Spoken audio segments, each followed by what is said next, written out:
Yo, what's good? All right, listen. Um, I've gotten probably like 15, 20 messages from friends, supporters, or whoever asking me what were my thoughts on the Lucky Day comment about him being, no one messing with him vocally um, currently. And I think what he's saying is currently in his era of his generation of singers. I believe he's been out since like 2017, something like that. And since he's come out as an artist, there aren't that many singers, R&B singers, male, that I would say are in his arena. But there are some, for sure. And I mean, like, I wouldn't say he's just the absolute, just the unadulterated best one. But it ain't many guys who can really argue. We can argue because we haven't heard a lot of male vocalists really showing what they can do vocally. And that is for a number of different reasons. We could talk about that. I guess we could talk about that. But I think as a whole, Lucky is in that top 5, top 10 best male vocalists of this era. I have to put guys like BJ Chicago Kid out there. Guys like Samote out there. I got to put guys like A.V. Wilson out there. Luke James. Obviously, the elites. Mario, the Chris Browns. They're a little bit before him, but I guess they're all in the same age bracket. Putting people like Usher and Tank and these guys in those conversations. These guys they're not really of his generation. They're 30 years in the game, So they're not quite in the same conversation. They're obviously super elite vocalists, but so is Lucky. And to be honest with you, so am I. I'm not gonna hold you, but I don't want to hear the conversation about he doesn't have the hits yet or whatever. We're not talking about hits. We're talking about vocal ability and just as a male R&B vocalist. So we can't put people in the conversation like Bryson Tiller and Brent Faiyaz. These guys are incredible artists, but they're not vocalists or like elite vocalists. They're great singers and great musicians and great artists, but they're not in that category I believe he's referring to as great vocals.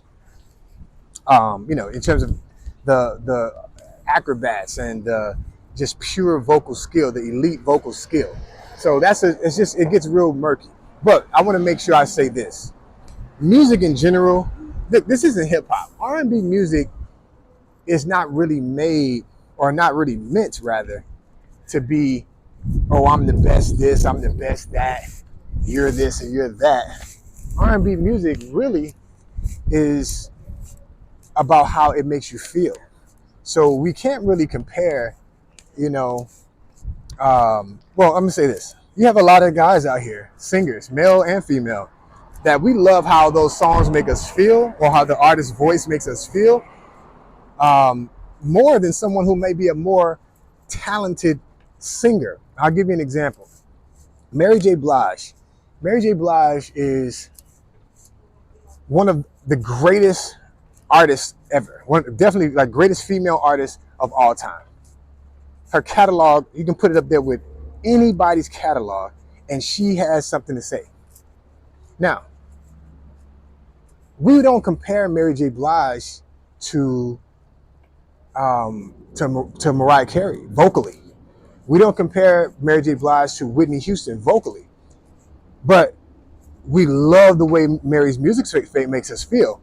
And if we're going to be 100, take Mary's catalog, and she might have, it's arguable that she has definitely just as good, if not a better catalog than either one of those I just mentioned. Again, that's subjective.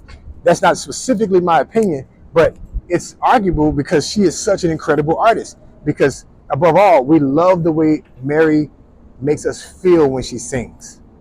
So that's really the essence of what R&B music is supposed to do. We can talk about who got the best chops on guitar. We can talk about who got the best chops on the bass or on keys. I mean, ultimately, that is definitely awesome. And as a musician, I love those conversations.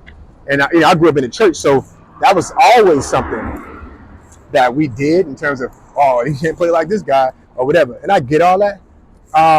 But when it comes down to the come down, R&B music is about how the music makes us feel, how we feel when we heard the song, or how that song translates. So who's the best singer doesn't really matter. You know what I mean? Like, I can listen to Brent Faiyaz record right now, and I'm like, man, this joint is that vibe. And then I'll go right back and listen to a Lucky Daye record, and it's a whole nother feeling, a whole nother element. So it's just about the feeling, about that. But regardless, this is my opinion. Honestly, Lucky is one of them dudes, man. And really, when it comes down to catalog as an R&B singer, it's not many guys I feel has a better music from that soul R&B element currently of his generation than him. You know, there's a lot of great artists. I mean, I love Eric Bellinger. I love, obviously, oh my God, Kenyon Dixon. Like, it's a lot of fantastic singers, fantastic artists, you know, and there are tiers, there are levels to all of that. But when it comes down to doing all the acrobatics and all the just great vocals, look, some of y'all got tight about that comment, and I'm like, we tight about it, do something about it. I'm gonna hear some new music, man. Like, which one of y'all feel like y'all better, or which one feel like y'all can compete in that regard vocally? Again, new generation artists. Big shout out to guys like Mario, Chris Brown. These guys are elite, and they're all in the same age bracket. So I mean, I'll guess, and they're continuing applying pressure and contributing to the culture R&B in terms of R&B. So I mean, I'm sure they might have something to say, but ultimately, Lucky's that dude, man. And I just want to hear what y'all got to say to stop me to denounce what I'm saying. Can we talk R&B? Peace.